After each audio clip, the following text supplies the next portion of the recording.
हाँ, कल योगी सरकार के मंत्री ने बयान दिया कि दाल 100 रुपए से नीचे है और फिर उसके बाद बड़ी जोर से हंसे।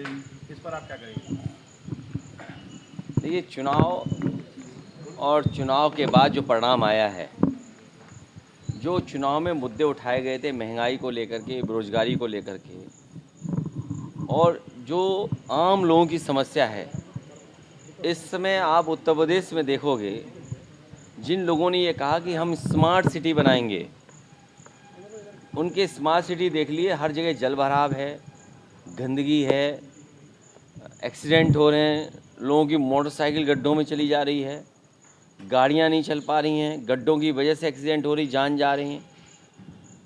और इसके बाद स्वास्थ्य सेवाएं भी उसी तरीके से बेकार हो गई हैं, बिल्कुल स्वास्थ्य सेवाएं ठप हैं।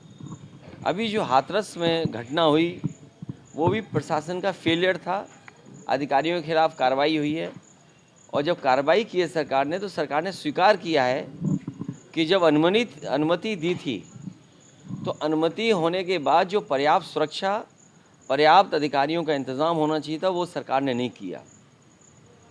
और बेरोजगारी अभी भी वैसी दिखाई दे रही है, और उसी पैमाने पर नौजवान बेरोजगार घूम रहा है, नौकरी की तलाश है। ये सरकार के लोग झूठ से चलाना चाहते हैं, और जो ज़मीनी हकीकत है उससे सरकार के लोग दूर हैं।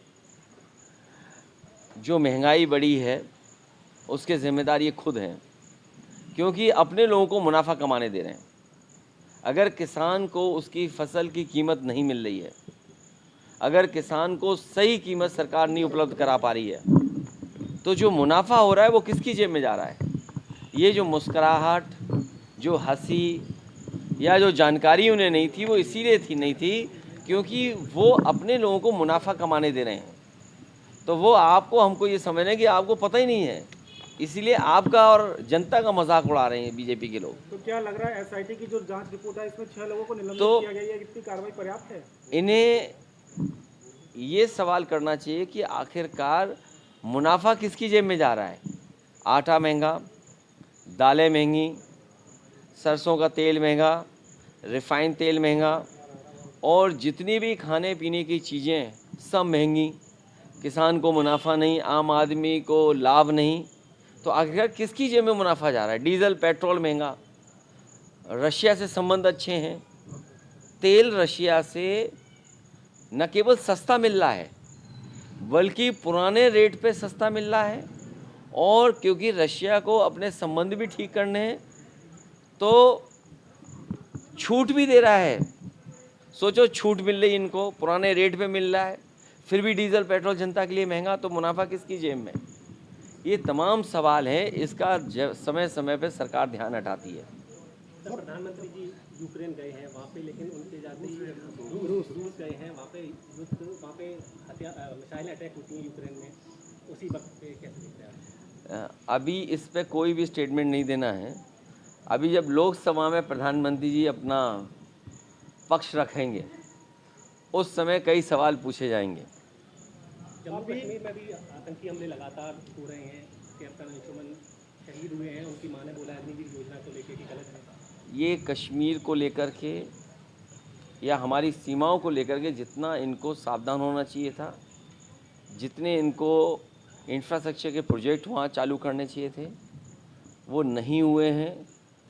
फोर्स को पर्याप्त टेक्नोलॉजी के साथ साथ पर्याप्त जो जानकारी मिलनी चाहिए, जिनके इंटेलिजेंस फेलियर है, उसकी वजह से न केवल हमारी इंटरनल सिक्योरिटी खतरे में है बल्कि हमारी बॉर्डर की भी सिक्योरिटी खतरे में है।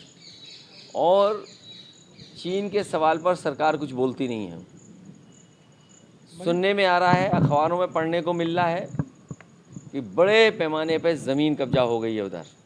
आपके कई अखबार के साथी हैं जिन्होंने खबरें भी बनाई हैं और चलाई भी हैं, और सुनने में आ रहा है कि आज जो खबर आई है कि ज़मीन का सबसे बड़ा घोटाला और ज़मीन को भूमाफिया, ये अभी तक तो दूसरों को कहते थे, वो इसीलिए कहते थे कि आपका ध्यान दूसरी तरफ चले जाए, लेकिन जैसे सच्चाई सामने आ रही है, सबसे बड़ा, सबसे ज़्यादा ज़मीनों का काम करने वाला कोई अगर है तो वो भारतीय जनता पार्टी के लोग हैं। लखनऊ में आज नियुक्ति पत्र वितरण कार्यक्रम था जिसमें मुख्यमंत्री ने कहा है कि पहले सरकारों में लूट होती थी।